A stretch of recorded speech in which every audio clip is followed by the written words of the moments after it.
সকাল থেকে শরীরটা খুব খারাপ, কারণ আগের দিন ছেলের জ্বর এসছে, রাতের বেলায় ঘুমাতে পারিনি, সারা রাত ঘুমাতে পারিনি। তারপর আবার সকালবেলা উঠে কাজবাজ করে কাজবাজ শেষ করতে বেজে গেছে প্রায় 4:30-5টা বেজে গেছে। তারপর একটু শুয়েছি, উঠে দেখছি সন্ধ্যা পার হয়ে গেছে, 6টা বেশি বেজে গেছে।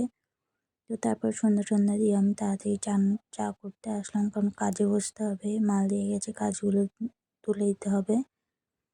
চাটা খেয়ে আমি যাবো কাজ করতে। শরীর খারাপ থাকলেও কাজ তো করতেই হবে, কিছু করার নেই। সারাদিন কাজবাজ করার পরে যে একটু শুই, ঘুম চলে আসে। শরীরটা কদিন ধরে খুব খারাপ লাগছে। ওদিকে মাও বলছে একটু বাড়িতে গিয়ে থেকে আসতে, দেখি কী করি।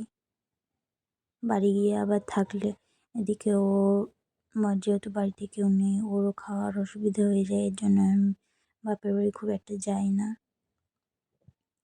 চাটা খেয়ে আমি কাজে বসবো তাড়াতাড়ি, আবার রান্না করতে হবে রাতের বেলায়। ও কাজে চলে যাবে চা খেয়ে।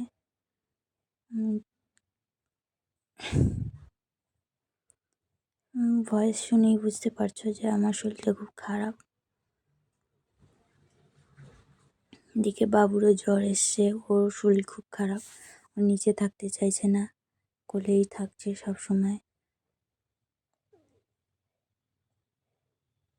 ওকে কোলে নিয়ে কাজ করতে হবে এরপরে উঠে গেলে।